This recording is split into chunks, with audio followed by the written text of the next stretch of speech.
Hello. Let me get my helmet off.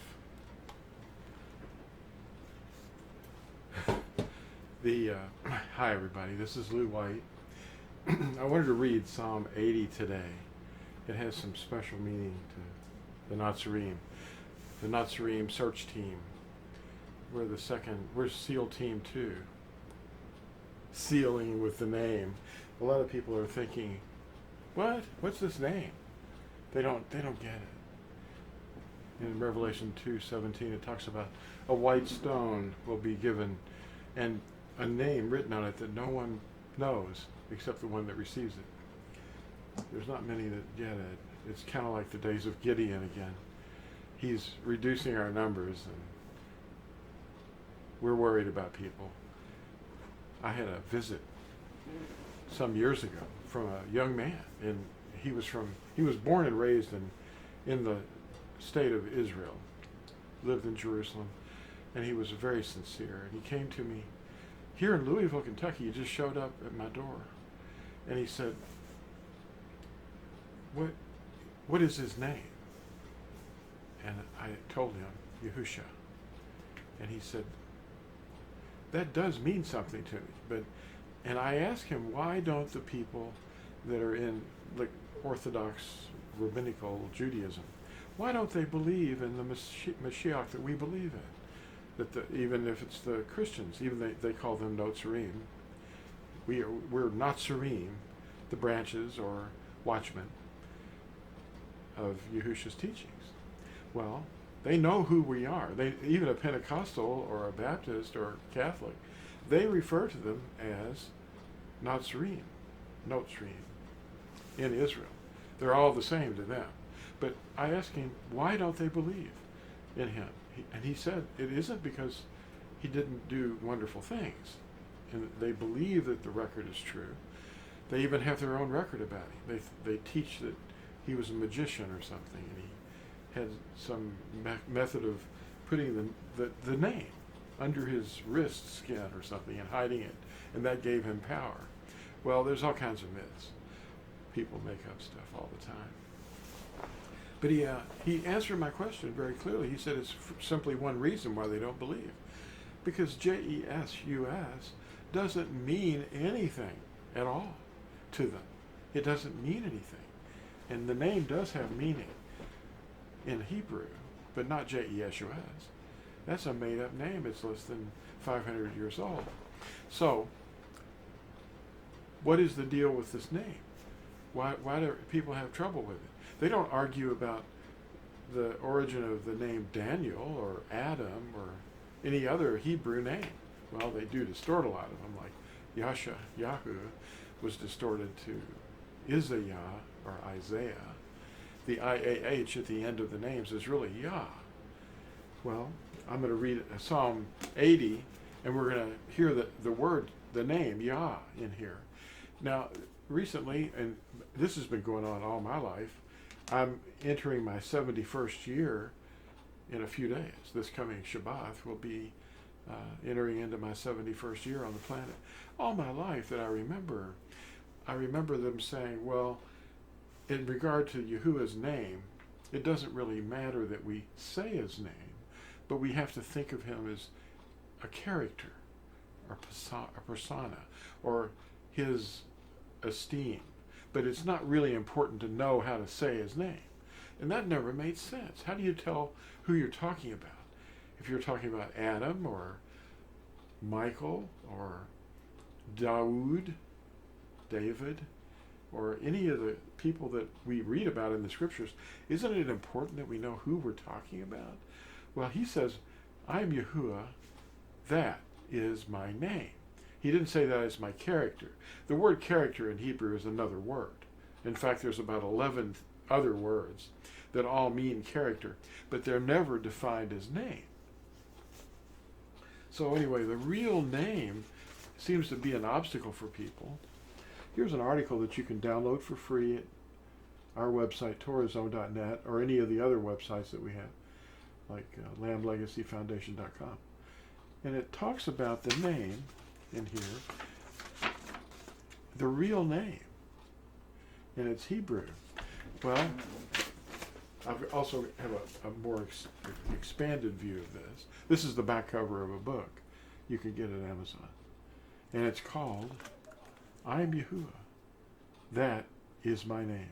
Yeshayahu 42, verse 8. And there's so many things that people confuse. They've turned his word and his name into wormwood. This is another book you can get too. It's not inexpensive books. You can read that. And here's another little text. You can slow this down and read. It's a little test you can give yourself. So back down in the lower corner, you can see what that says too.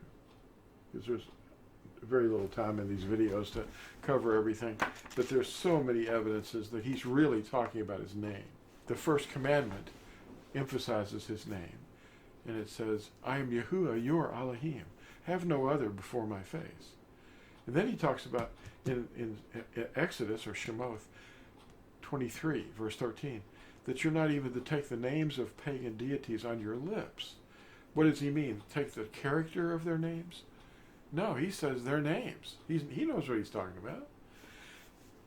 Eliyahu, the guy they call Elijah, at Mount Carmel, the priests of Baal or Bel were all morning and afternoon. They were cutting themselves and yelling and calling on their deity. But when Eliyahu called on the name, he only had to say it once. And it wasn't his character.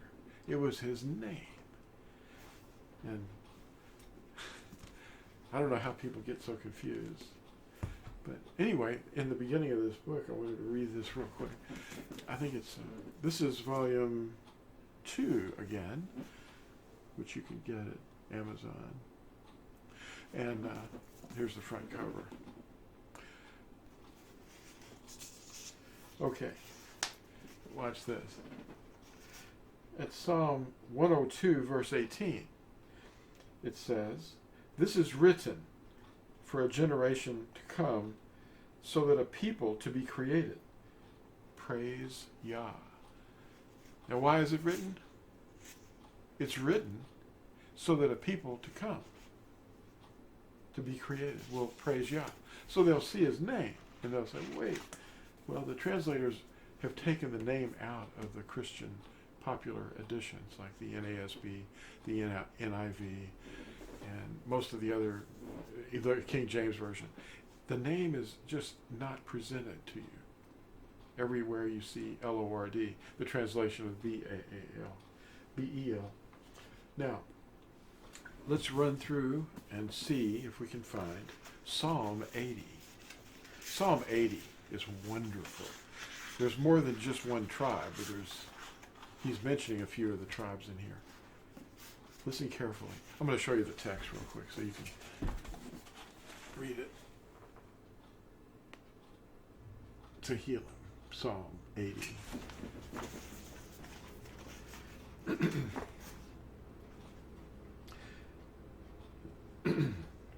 Psalm 80, quote, give ear, shepherd of Yisrael, who lead Yusuf like a flock, who dwell between the cherubim, shine forth before Ephraim, Benjamin, and Manasseh. Stir up your might, and come and save us. Cause us to turn back, O Elohim, and cause your face to shine, that we might be delivered. O Yahuwah Elohim Sabaoth, that means of armies. Sabaoth means armies. How long shall you be angry against the prayer of your people? You have caused them to eat the bread of tears, and have caused them to drink with tears a third time. You have made us a strife to our neighbors, and our enemies laugh among themselves. Turn us back, Elohim Sabaoth, and cause your face to shine, that we might be delivered. You brought a vine out of Mitzrayim. You drove out the Guim and planted it. You cleared a place for it and caused it to take deep root, and it filled the land. Hills were covered with its shadow, and the mighty cedars with its twigs. She spread her branches to the sea, and her shoots to the river. Why have you broken down her hedges, so that every passerby plucked her fruit? The boar out of the forest ravages it, and the wild beast of the field devours it. Return, we beg you, Elohim, Sabaoth. Look down from heaven and see, and visit this vine, and the stock which your right hand has planted, and the son whom you made strong for yourself. It is burned with fire. It is cut down. They perish at the rebuke of your face. Let your hand be upon the one at your right hand, upon the son of Adam, whom you made strong for yourself. And we shall not backslide from you. Revive us, and let us call on your name.